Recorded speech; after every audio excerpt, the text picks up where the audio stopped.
We're going to get started. Thank you for your patience. Merci pour votre patience.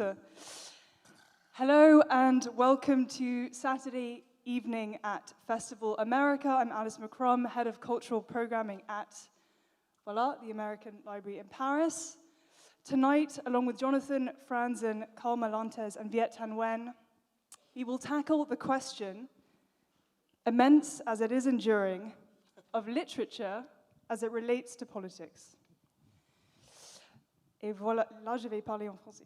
Bonjour et bienvenue à Festival America. Je suis Alice McCrum, responsable des programmes à la Bibliothèque américaine de Paris. Ce soir, avec Jonathan Franzen, Karl Marlantes et Viet, Nguyen, nous allons aborder la question à la fois éternelle et immense de lien entre la littérature et la politique. In the interest of time, I'd like to jump right in. Viet, let's start with you. You note that you were heartened by fellow writers' political fervor during the Trump presidency. This had not, you point out, always been the case. You write, American literature has a troubled relationship to politics. Most American literati associated politics and literature with social realism, propaganda, and all the other supposed evils of communist and socialist writing. Two questions follow. Why does America have, in your opinion, a troubled relationship to politics? And what do we miss and misunderstand about political literature when we consign it to the realm of realism, social realism? Donc en français. Viet, nous allons commencer avec vous. Vous avez constaté que vous étiez rassuré par la ferveur politique de vos collègues écrivains pendant la présidence de Trump.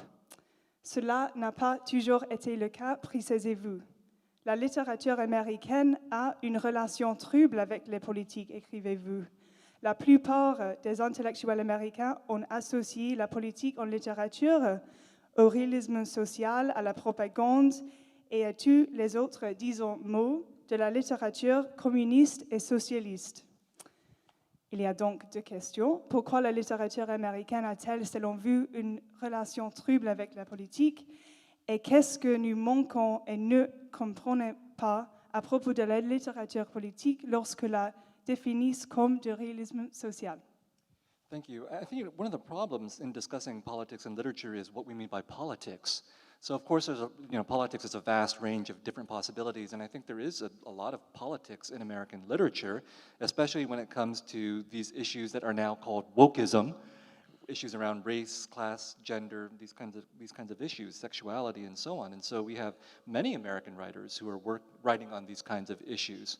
But there's another set of politics that I think is more troubling for American writers to engage with, and to me, these are the issues about what I would consider to be the infrastructure of the United States, the politics of things like the military-industrial complex, of warfare, of American imperialism, of American capitalism.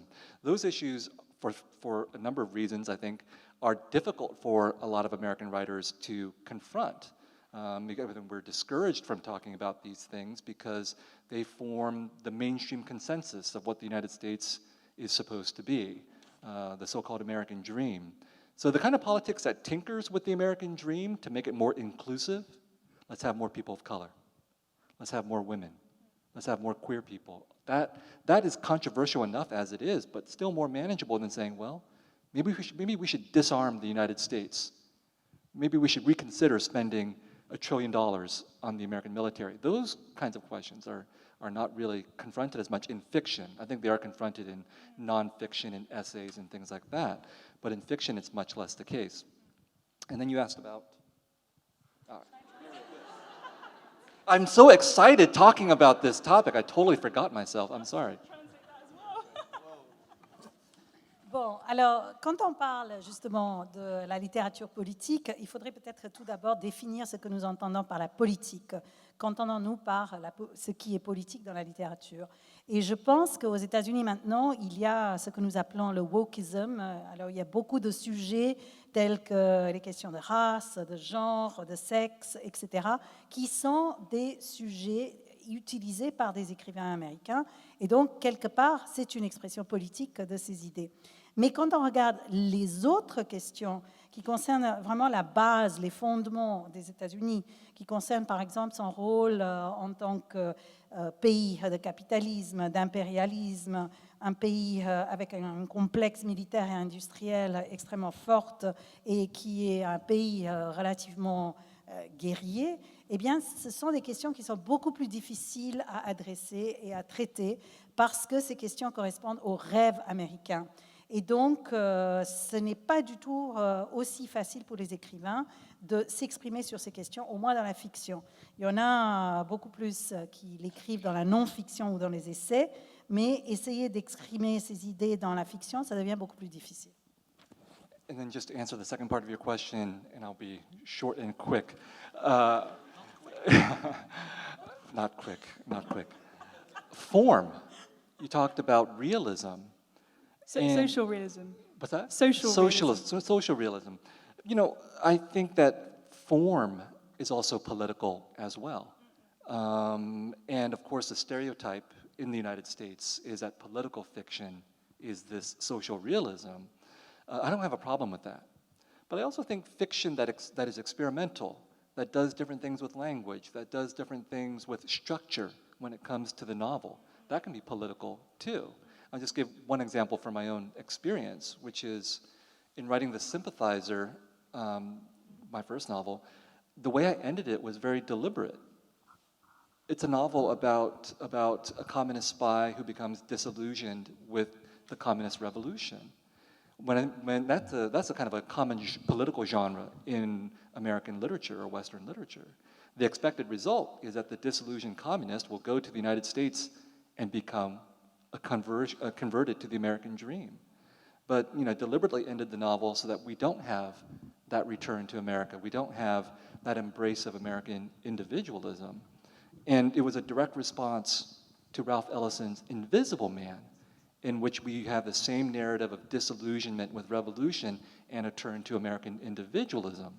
It's a brilliant novel, Ellison's novel. But I think the fact that he also turned towards individualism was one of the reasons why that novel became as successful as it was in American literature. Oui, vous avez posé une deuxième question justement sur la forme et la question de réalisme social. Eh bien, je pense que la forme peut également parfois avoir un effet et être politique. Il y a bien sûr ce stéréotype que la fiction politique reflète quelque part le réalisme social. Je n'ai pas vraiment de problème avec cela, mais je trouve qu'il y a autre chose également qui est très intéressant. On peut, par exemple, jouer avec la langue, jouer avec la structure, faire en fait une expérimentation de ce genre de choses. Et là également, on exprime également une position politique. Par exemple, dans mon livre, Le Sympathisant, la fin de mon livre, en fait, vous connaissez peut-être l'histoire, c'est l'histoire d'un espion communiste qui est parfaitement déçu par la vie qu'il a menée jusque-là. Eh bien, dans ce type de roman, dans ce genre, on aurait sûrement pensé qu'il se rendrait aux États-Unis, qu'il se convertirait au rêve américain et qu'il trouverait à ce moment-là un salut quelconque. Ça aurait été la chute idéale. Or, ce n'est pas du tout le cas de mon livre. Et cela me fait penser au livre Homme invisible de Ralph Ellison, qui est un livre brillant d'ailleurs, mais où la fin, justement, où le personnage à la fin s'exprime d'une façon individualiste. Et je trouve que c'est à cause de cela, peut-être, que ce livre a eu un tel succès aux États-Unis. It's a great point. And I want to keep this question of form in our heads because this will touch on questions that I will pose to Mr. Franzen about the climate crisis. Donc, je veux bien qu'on peut garder cette question de la forme en tête parce que ça va toucher les questions que je vais poser à Monsieur Franzen ensuite, mais before I do that, I will ask you one more question. Viet, in the same article, so it was from 2020, you asked, in 2021, will writers, especially white writers, take a deep breath of relief and retreat back to the politics of the apolitical, which is to say, and you're being very polemical, a retreat back to white privilege? Have you observed this retreat? And do you equate all apolitical writing with white privilege? Donc en français, dans le même article de 2020, vous vous demandez en 2021, les écrivains, en particulier les écrivains blancs, vont-ils supérer de soulagement et se retirer vers la politique de la politique, c'est-à-dire un retour vers le privilège blanc? Avez-vous observé cette retraite et considérez-vous que toute écriture et politique soit synonyme de privilège blanc? I cannot answer the first part of your question because I don't have enough time to read widely in American fiction, ironically, because I have to spend so much of my time reading other things because I serve on the Pulitzer board and literally most of my time is spent reading nonfiction, poetry, and things like this. But I do want to say, I mean, the piece was very polemical, designed to get people upset, and it worked. But the apolitical charge, I think, does have a special valence for white writers. But I think there are a lot of writers of color who are apolitical as well, because we're given the luxury of thinking that if we write about our racial identity or about our cultural difference, that's inherently political. But in fact, I think there is so much literature that I think is written by people of color, which may be formally well executed, but is politically completely uninteresting, because it speaks to what is now a banality in American culture, which is this idea that we should be a multicultural society. I support that idea, it's still banal. Oui, je ne peux pas répondre à la première partie de votre question, et c'est parce que je n'ai pas vraiment tellement de temps de libre pour lire la fiction américaine. Je suis au conseil du livre Pulitzer, et donc je suis obligée de lire une grande quantité de non-fiction, de poésie, ce genre de choses. Donc, je n'ai pas vraiment le temps de lire tout le reste. Effectivement, cet essai qui a été publié a causé des polémiques et il y a certaines personnes qui ont été très perturbées par cela. Et c'est vrai, ce que vous avez dit, cette position ou cette charge apolitique pourrait s'appliquer surtout aux Blancs. Mais je trouve qu'il y a aussi des personnes de couleur qui peuvent écrire des choses, même s'il y a des références à la race ou à la couleur, qui finalement sont des œuvres ou des écrits apolitiques. Donc je trouve que c'est parce que ces œuvres ou ces livres reflètent quand même une certaine banalité qui est très courante aux États-Unis sur justement la diversité et le multiculturalisme américain qui est censé exister aux États-Unis à tout moment. Thank you. Jonathan, I'd like to go to you next. Hello.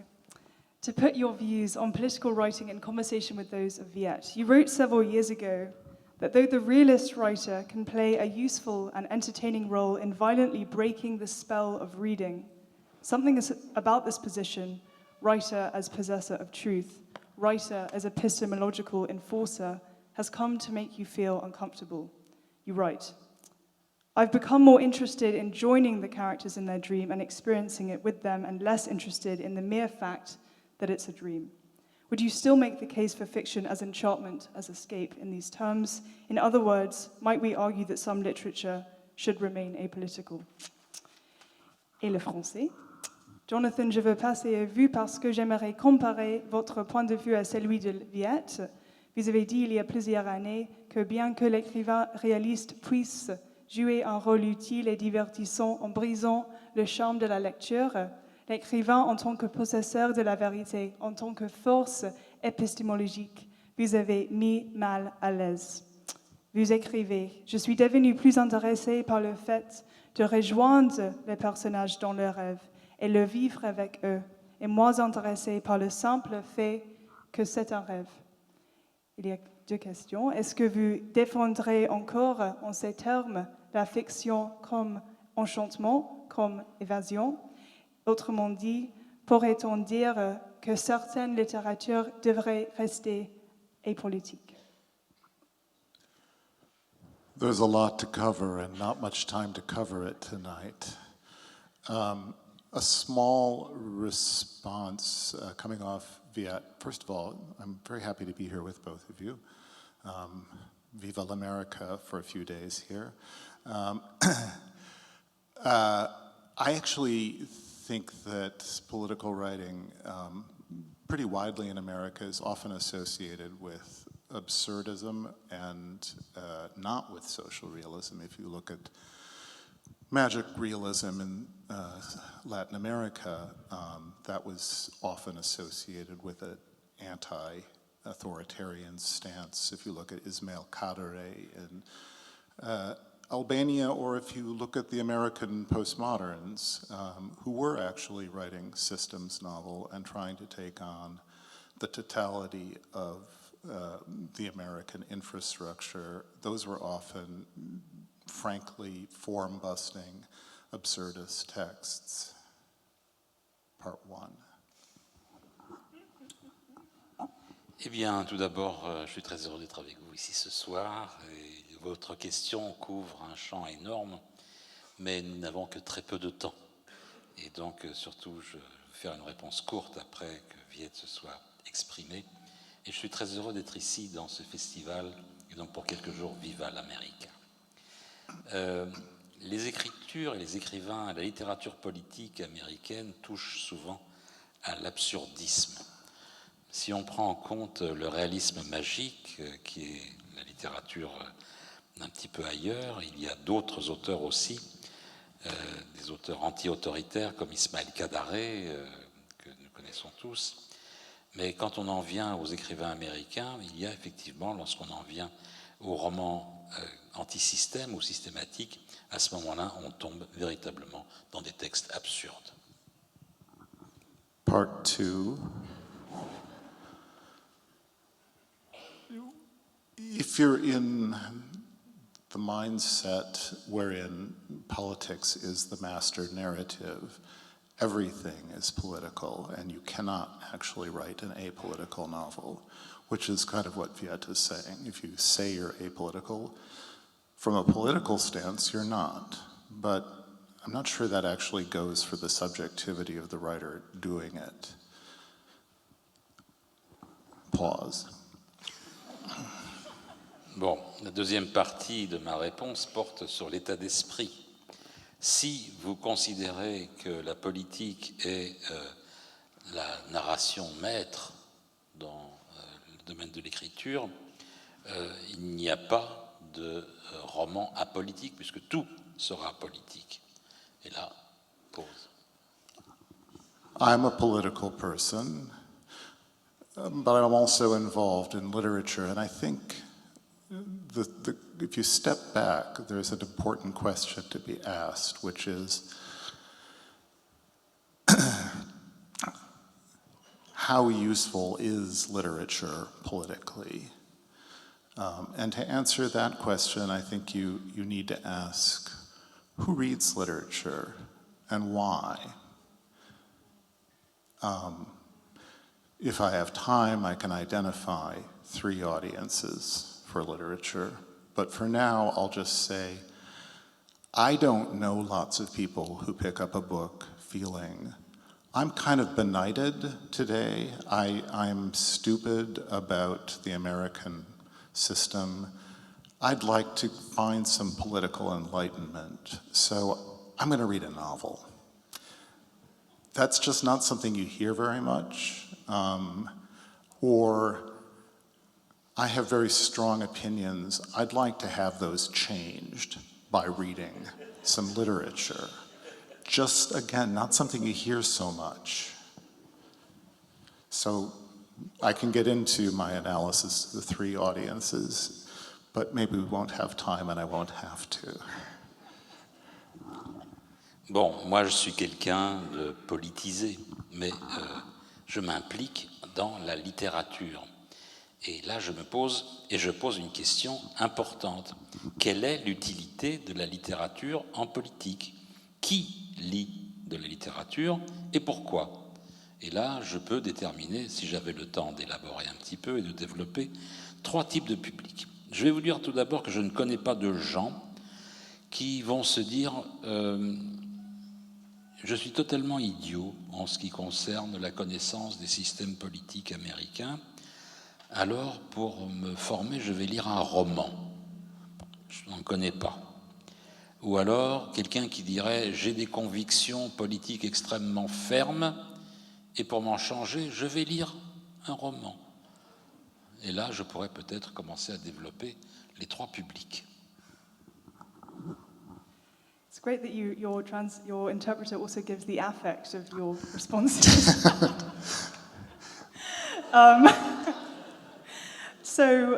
It's also wonderful that you bring up the question of utility, because we're going to talk about utility, political or otherwise, later. Donc c'est très bien que vous avez enlevé le sujet de l'utilité, soit politique, soit pas politique, parce qu'on va discuter ça après. Before we do that, I have another question about a topic that you've written passionately about over the years. It's a cause that continues to disrupt and will continue to increasingly disrupt our lives over the course of the century. It's, of course, the climate crisis. You've written a lot about it in your non-fiction work, but what strikes me is that with the possible exception of extended descriptions of birds and consumerism, the topic has yet to find its way explicitly into your novels. Might this be because of you, as you've said, you're particularly adverse to subordinating the novel to your personal politics, or because, as a writer like Amitav Ghosh argues, the form of the novel itself simply cannot accommodate this particular issue, that of the climate crisis. Donc en français, et cependant, Jonathan, vous avez bien sûr écrit de manière émouvante sur diverses causes au cours des années. Vous avez écrit par exemple sur la crise écologique en tant qu'auteur de non-fiction, mais à part peut-être de longues descriptions des oiseaux, ce sujet n'a pas encore fait partie de vos romans. Cela pourrait-il être soit parce que, comme vous l'avez dit, vous êtes surtout opposé à l'idée de subordonner le roman à votre politique personnelle, ou bien parce que, comme le dit un écrivain comme Amitav Ghosh, la forme même de roman ne peut pas accommoder la crise écologique. Yeah, I'm familiar with Amitav's argument, and there's something to it, I think. I'm just not sure why I would do that. Certainly the world does not need another dystopian novel set in the near future showing what happens if we don't radically reduce carbon emissions. We have some of those. Again, I really, I'm sorry, but I have to step back and say, what am I writing a novel for? And who am I writing it for? And what kind of experience are they looking for? I do take it up in my nonfiction because dogma upsets me. And I also, like Viet, enjoy provoking when something is upsetting me.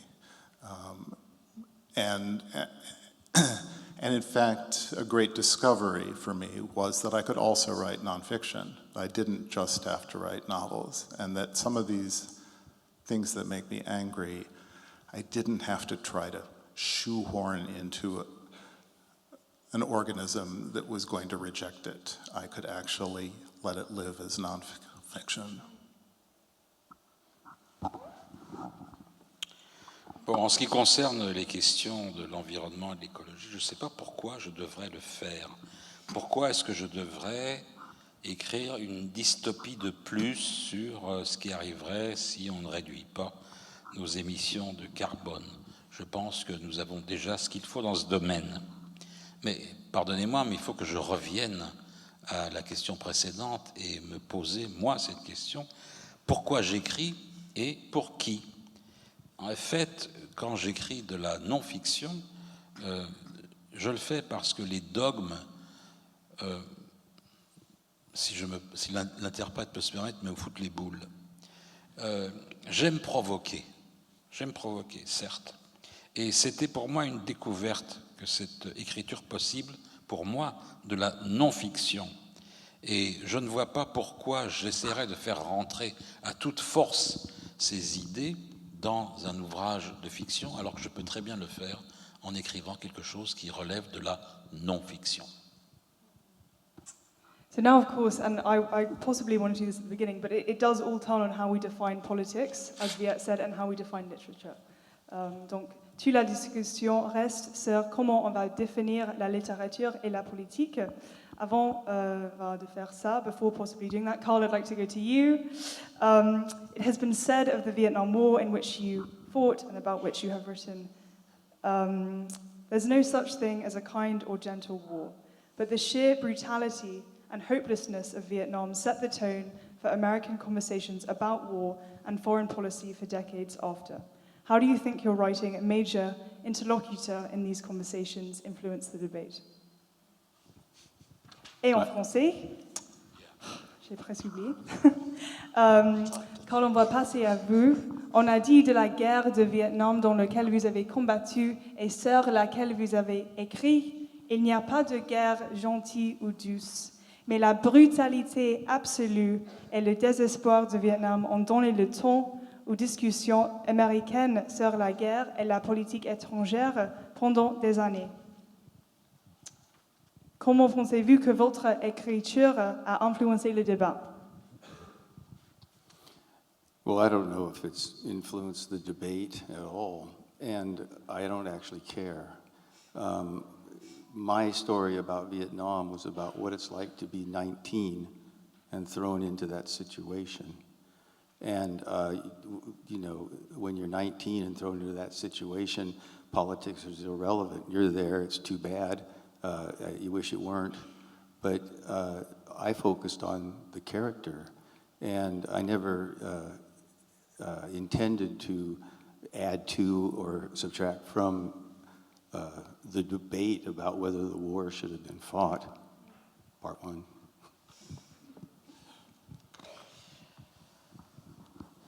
En réalité, lorsque j'ai écrit, je ne me suis pas vraiment posé la question de l'influence. Et pour vous dire la vérité, j'en ai rien à faire. C'est pas mon problème. Moi, ce qui m'intéressait, c'était d'écrire sur ce que c'est que d'avoir 19 ans.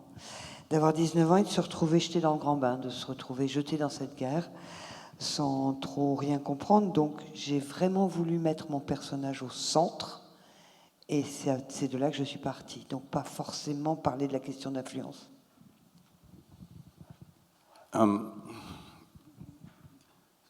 So in a way, I think that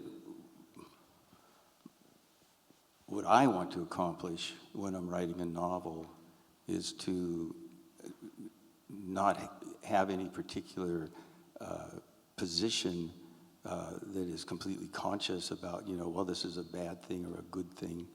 I sort of try and take my cues from, you know, you don't know what Shakespeare's politics were.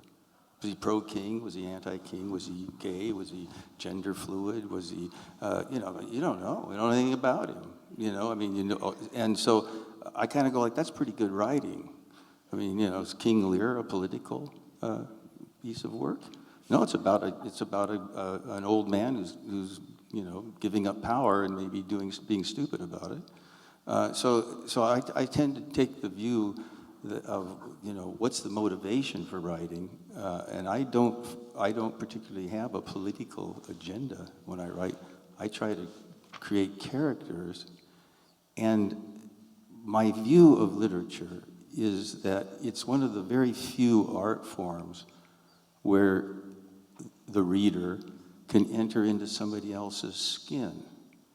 And that's what's important. And the political position is not as important as living through what that character lives through. And then you can form your own political opinion later.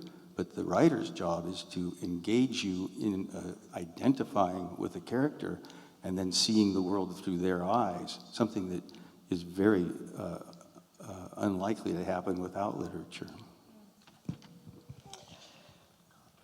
Et pour être très honnête avec vous, quand je commence à écrire, quand j'écris mes romans, c'est vraiment le genre de questions que je ne me pose pas. J'essaye pas de savoir ce qui est bien, ce qui est mal. Je rentre pas dans cette conversation politique. D'ailleurs, en fait, est-ce que quelqu'un sait si Shakespeare était politique, s'il était pro-roi, pro-république, s'il était gay, s'il était fluide, comme on dit, gender fluide? On n'en sait rien. Et puis le roi Lear, est-ce que c'est une œuvre politique? Non. C'est juste une œuvre à partir d'un vieux roi qui s'accroche au pouvoir et qui essaye de se débrouiller avec ça. Donc, ma motivation quand j'écris, elle n'est pas politique, elle est de donner vie à des personnages et de proposer au lecteur d'entrer dans le personnage, parce qu'après tout, la littérature, c'est la seule forme d'expression artistique qui permette au lecteur de rentrer dans la peau d'un personnage et de voir le monde à travers les yeux de ce personnage. Et après, le lecteur, il fera son analyse politique tout seul s'il a envie de la faire, mais c'est pas mon boulot à moi en tant qu'auteur. Merci. We can talk about Shakespeare after. We don't have time, but I disagree. Let's talk about your fiction, because you have written in your non-fiction. I mean, well, would you make it the distinction that Viet and Jonathan are making between their fiction and non-fiction? About writing politically? Oh, yeah, Donc, est-ce que vous voudrez distinguer entre votre non-fiction et fiction? Well, clearly, I think that they're very different, and for that very reason. I mean, you in nonfiction, you're not identifying with some character in the nonfiction. You may agree with the author or disagree with the author, but I don't think you enter into an identification like you do with fiction.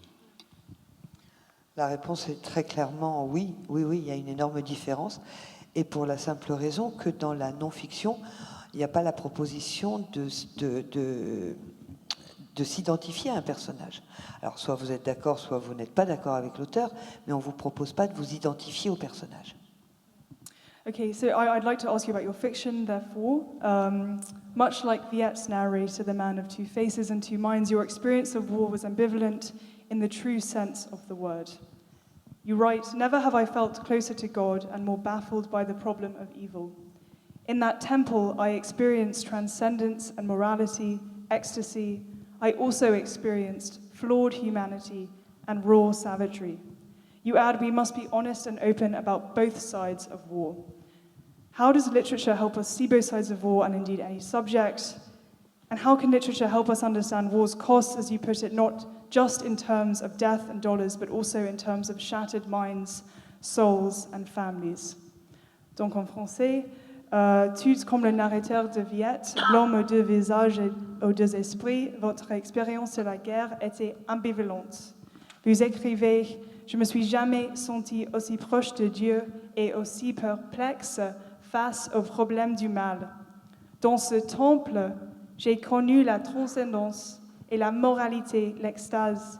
J'ai également fait l'expérience d'une humanité imparfaite et d'une savagerie brute." Vous ajoutez, "Nous devons être honnêtes et ouverts sur les deux côtés de la guerre. Comment la littérature nous permet-elle de voir ces deux côtés et comment la littérature peut-elle nous aider à comprendre les coûts de la guerre, comme vous le dites, pas seulement en mots et en dollars, mais aussi en esprit, âme et famille détruites?" Well, you were quoting from what it is like to go to war, which is nonfiction, and therefore you got my opinion, which I haven't changed. But if you read Matterhorn, the central character, Melis, goes through all those things. And I hope that you, as a reader, go through them yourself. You will see how he is, self-serving, political in the sense of getting ahead, noble, how he can become touched by the incredible experience of that kind of intensity. And so I only wanted to, in the novel, allow a reader to kind of go along with the character and experience what the character experienced, and come away with something that is as close as you can get to actually going there, which we can never do. So I wasn't trying to say the war was good or bad. Some of my characters definitely said the war was good or bad. And in what it's like, I clearly give you my opinion, which I think it was, dumb. and bad, all of the above. But that's not what I'm trying to do in a novel. I think that both of those genres have their place. En fait, la citation que vous venez d'évoquer, vous l'avez tirée d'un essai de non-fiction que j'ai écrit qui s'appelait « What it's like to go to war ». Et dans cet essai, effectivement, là, c'était pas de la fiction déjà, donc je ne vous proposais pas de vous identifier à un personnage et je donnais mon opinion sur la guerre. Et j'ai pas changé d'opinion depuis, d'ailleurs.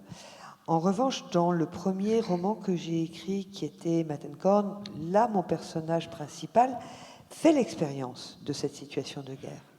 Il fait cette expérience et je propose au lecteur de ressentir le vécu de la guerre et comment tout ce que je peux dire dans ma non-fiction, mais là, de le vivre en s'identifiant à un personnage qui à certains moments va être très égoïste, qui à certains moments va être bouleversé par l'intensité de ce qu'il vit. Et là, je propose au lecteur de ressentir cela par les yeux du personnage. Thank you. Before we move on to the second part of the conversation about action as it relates to literature, as raised by Jonathan in the second responses, would any of you like to respond to an idea or a problem or question that has been raised thus far? Donc, avant de passer aux questions finales qui touchent sur l'idée de l'action, l'une d'entre vous souhaite-t-il commenter une idée, un problème, ou bien une question qui a été soulevée jusqu'à présent? Just a small note. Liberalism has come to be kind of a dirty word on both ends of the spectrum, but the novel did more or less arise simultaneously with the notion of liberal democracy. And there is, as Jane Smiley has argued, a kinship there in that liberalism, in the nice sense, not the now kind of despised sense, it does encourage you to imagine what it's like to be someone else and to be moved politically by that act of empathy. And the novel itself it doesn't teach empathy. I'm not sure empathy can be taught. But I do think that it does involve an act of empathy. You are typically invited to imagine what it's like to be someone other than you. And a lot of people go through life not spending much time doing that. So I'm just kind of tossing out there that its roots at least, and its roots are deep, several centuries. There is an association between the novel as a form and the liberal project.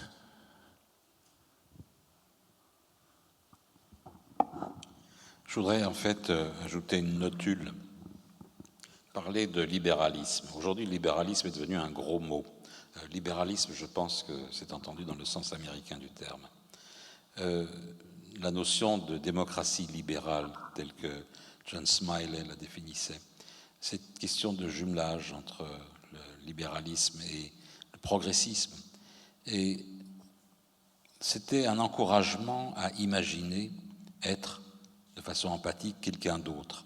Le roman n'enseigne rien d'autre que cela. C'est un acte d'empathie active. Être, rentrer sous la peau de quelqu'un d'autre. Et je pense que ces racines de jumelage entre le roman et la question progressiste vont très très profondément et très loin dans le temps. Est-ce qu'il y a quelqu'un d'autre? Would anyone else like to say something? No. So let's go to the question of action, literature as it relates to direct action, because I think you've all discussed this and kind of addressed it over the course of your careers. You mentioned Jane Smiley. I mean, we can cite other theorists. I'd like to cite Jean-Paul Sartre, who in his essay Qu'est-ce que c'est la littérature defines the writer as someone who has chosen a certain method of secondary action, which we may call action by disclosure. Donc, je veux parler d'un sujet sur lequel vous avez tous écrit au long des années, qui est la littérature en lien avec l'action directe. Donc, qu'est-ce que c'est la littérature? Jean-Paul Sartre définit l'écrivain comme quelqu'un qui a choisi une certaine méthode d'action secondaire qu'on le peut appeler action par révélation. Viet, you've written boldly about the limits of literature. Readers and writers should not deceive themselves that literature changes the world, you write. Literature changes the world of readers and writers, but literature does not change the world until people get out of their chairs, go out in the world, and do something to transform the conditions of which the literature speaks. Going back to the perennial question, what kind of literature are you talking about here? And if literature does not transform conditions, why write at all? Donc, Viet, on va passer en vue ensuite. Vous avez écrit franchement sur les limites de la littérature. Les lecteurs et les écrivains ne doivent pas se tromper en pensant que la littérature change le monde. Vous écrivez. La littérature change le monde, bien sûr, des lecteurs et des écrivains, mais la littérature ne change pas le monde tant que les gens ne se lèvent pas de leur chaise, ne sortent pas dans le monde et ne font pas quelque chose pour transformer les conditions dont parle la littérature. Donc la question, de quel genre de la littérature parlez-vous ici? Et si la littérature ne transforme pas les conditions, pourquoi écrire?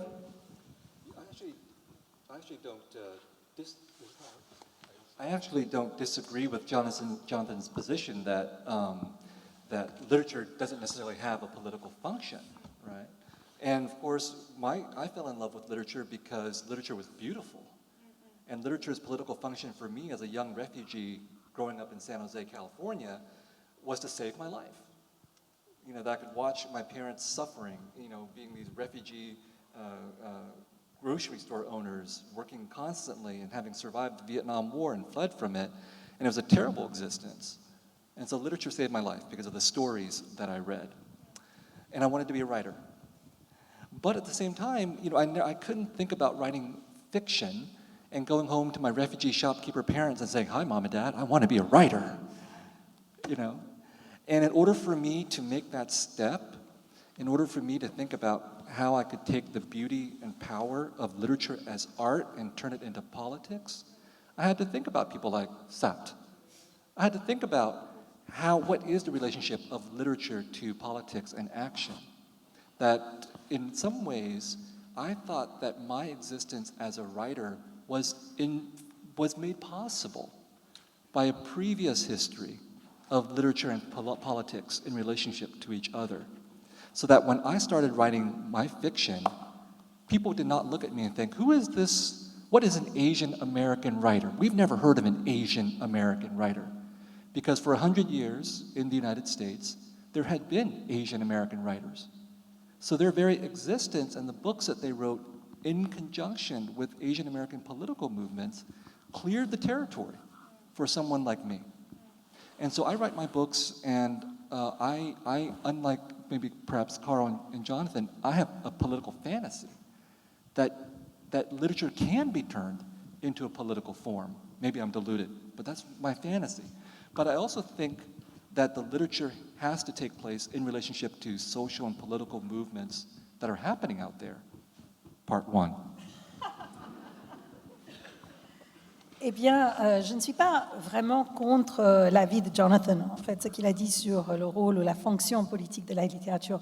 Mais moi, je me suis mise à écrire et à adorer la littérature, tout d'abord à cause de la beauté de la littérature.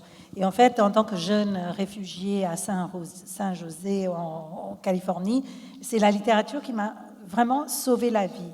Mes parents étaient des petits épiciers du coin et ils travaillaient jour et nuit. Et moi, j'ai découvert, grâce à la littérature, la possibilité d'exprimer autre chose. Et je ne pouvais pas écrire de la fiction et rentrer le soir et dire à mes parents, épiciers, comme je disais, qui travaillaient des heures extrêmement longues, voilà, j'ai envie de devenir écrivain, je veux écrire. Ça n'avait aucun sens avec ce qu'ils vivaient eux-mêmes.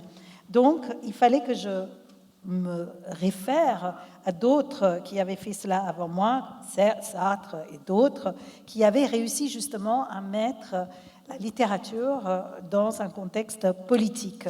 Et je trouve qu'en tant qu'écrivain américain d'origine asiatique, j'ai pu faire une expression de ces sentiments politiques parce qu'avant, pendant une centaine d'années, il y avait d'autres écrivains américains d'origine asiatique qui avaient fait exactement la même chose. Et donc, j'écris, et je pense que Karl et Jonathan ont dit un peu la même chose, parce que je pense que la littérature peut avoir une expression politique, et peut-être c'est une fantaisie de ma part, mais c'est en quoi je crois. I'm a believer that ideas can in fact change the world, even for people who don't like ideas. We all live in countries that have been shaped by ideologies of capitalism and communism, even if we never read Karl Marx or Adam Smith. So in some ways, it's a mysterious question when you put a book out into the world, how does it change the world? Does it change the world because everybody reads the book? Or does it change the world because it changes a few people's ideas and they go out and they do something? They write more books or they engage in political and social action. And again, I have faith in this idea that literature can challenge us, expand our imagination, challenge our moral and political and ethical limits and our artistic limits. And that can motivate people to go out and do something and change the world in a way that when they change the world, it creates the possibility for new writers to emerge. So for me, it's this dialectical relationship between literature and politics. And if literature has limits, so does politics. And you need both working in conjunction with each other. The end. Donc, deuxième partie de mes propos, moi je suis convaincue que les idées peuvent transformer le monde, peuvent changer les choses, même pour ceux qui n'aiment pas les idées. Je pense que nous sommes tous touchés ou affectés par le capitalisme ou par des idées de Marx ou d'Adam Smith, sans même avoir lu leurs œuvres. Et donc, si on écrit, oui, peut-être l'idée, justement, c'est que je peux écrire un livre qui peut avoir un impact, qui peut modifier, transformer les choses, et encourager au moins certains qui sont inspirés par mon écriture d'agir, de prendre des mesures.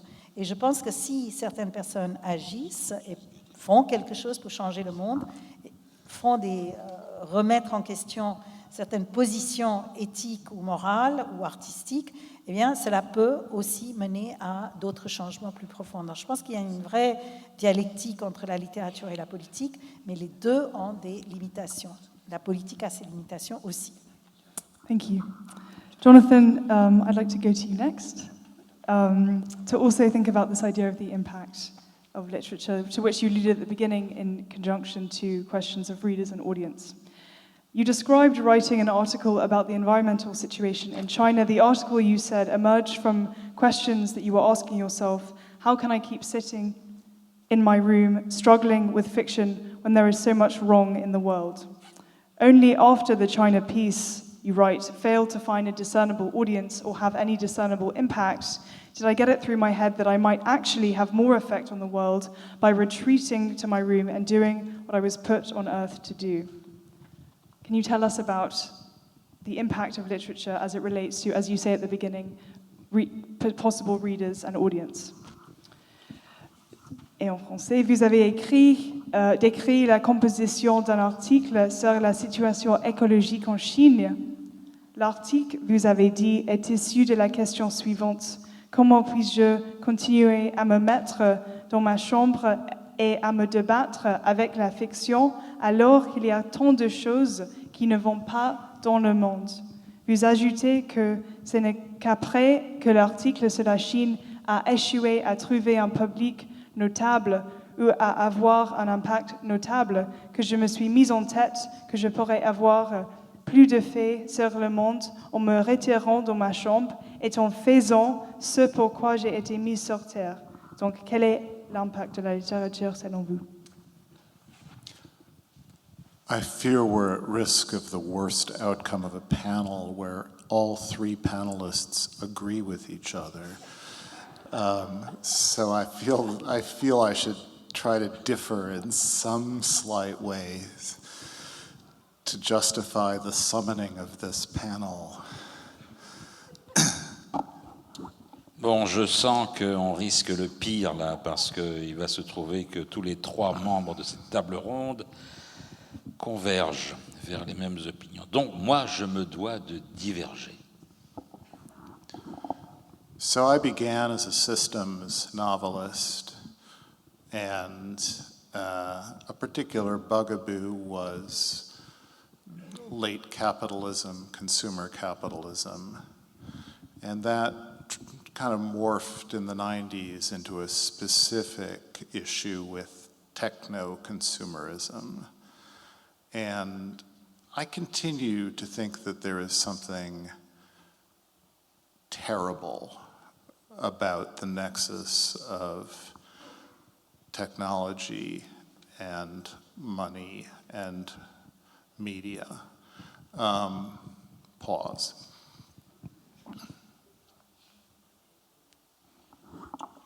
Bon, quand j'en suis arrivé à me dire qu'il fallait que je fasse des romans sur les systèmes, je me suis occupé du capitalisme tardif, ce qu'on peut appeler le capitalisme de consommation, de la techno-consommation. Et je me dis que quelque chose de terrible se produit dans cette convergence de technologie et d'argent. We have now, at least in the realm of social media, but really in the culture at large in America, a deeply polarized country. One of the main reasons it is so fantastically polarized, with pretty intense levels of conformity enforced on both ends, is that makes money for social media, for Silicon Valley to set up discourse that way. Pause. Et là, il faut qu'on touche aux réseaux sociaux. Et ces réseaux sociaux ont totalement polarisé l'Amérique. La raison, bref, en tout cas, ils les ont polarisés aussi de manière excessivement conformiste. Pourquoi est-ce que c'est arrivé ainsi ? Tout simplement parce que ça paye. Et qui est-ce qui reçoit l'argent ? Eh bien, c'est la Silicon Valley. Pause. So to me, among other things, besides being something that gives pleasure, literature is a space for doubt, for questioning ideas, for ambiguity, for irony, for moral complexity. These are things that are really inimical to the world of social media.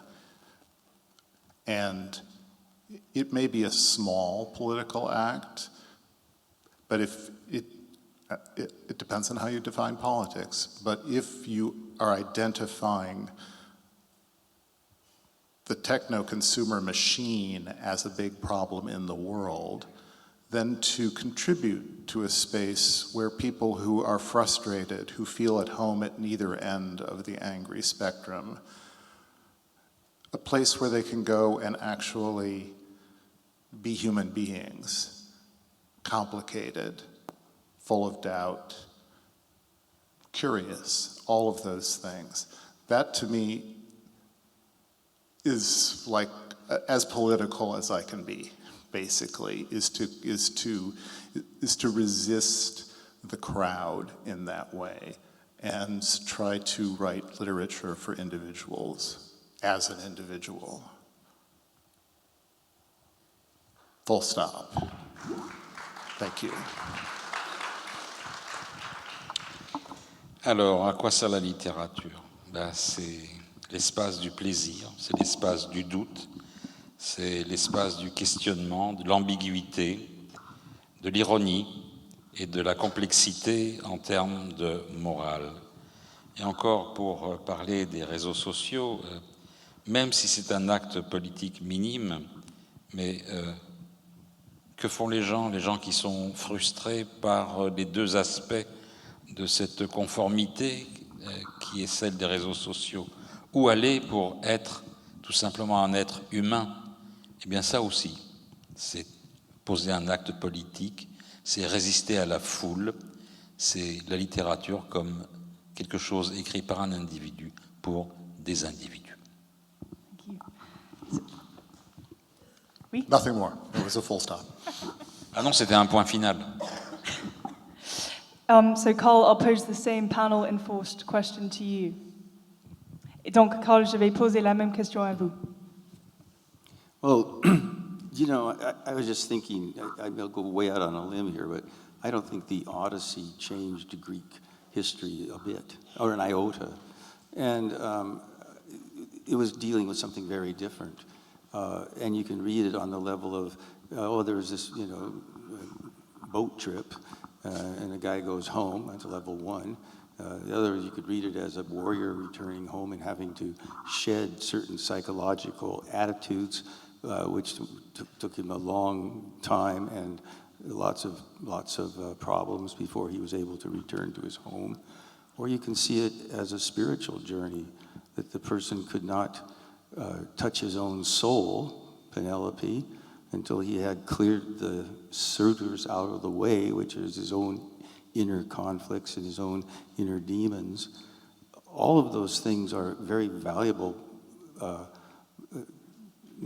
aspects of literature, but I don't think that politics is necessarily, somebody raised the question, well, if it's not affecting the world or changing the world, why write it? Well, tell Homer to go home, J'étais en train de réfléchir en écoutant mes camarades ici, et la question que je me posais, c'était, mais est-ce que l'Odyssée a changé l'histoire de la Grèce? Et en fait, non, pas d'un iota, pour rester dans la métaphore grecque. L'Odyssée, après tout, c'est jamais que l'histoire d'un mec qui part sur un bateau, puis qui ensuite essaye de rentrer, et puis il a plein d'ennuis avant de pouvoir rentrer à la maison, quoi. Ou bien on peut voir ça comme un voyage spirituel.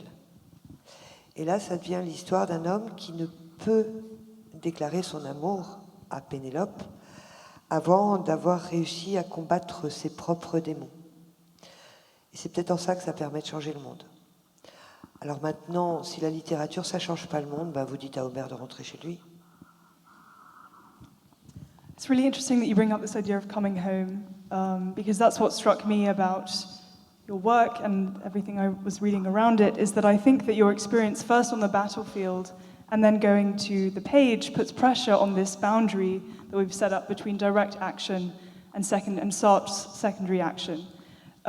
Because you describe, coming home from war, as Odysseus, you're inscribing in that tradition, passing from the infinite to the everyday, to the mundane. You write that the warrior of the future will need to know how to enter and exit both these worlds. How do you think literature helps one enter and exit these worlds? Donc la dernière question. Votre vie sur le champ de bataille et sur la page met la pression, je pense, sur les limites entre l'action directe et l'action secondaire, selon Sartre. Vous écrivez de façon magnifique sur ce que cela fait de rentrer de la guerre, de passer de l'infini au quotidien, au banal. Vous écrivez, le guerrier du futur doit savoir comment entrer et sortir des deux mondes.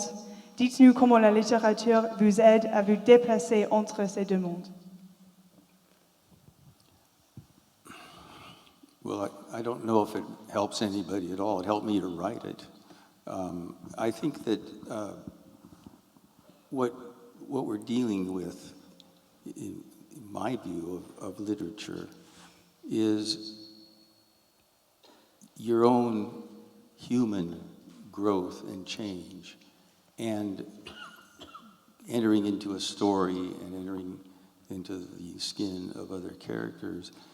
You grow as an individual, and you begin to see yourself, from the perspective of not yourself. You see yourself as moving in this milieu that you happen to be born in, and it doesn't matter whether you're born in a totalitarian communist system, or whether you're born a slave, or whether you're, the King of England.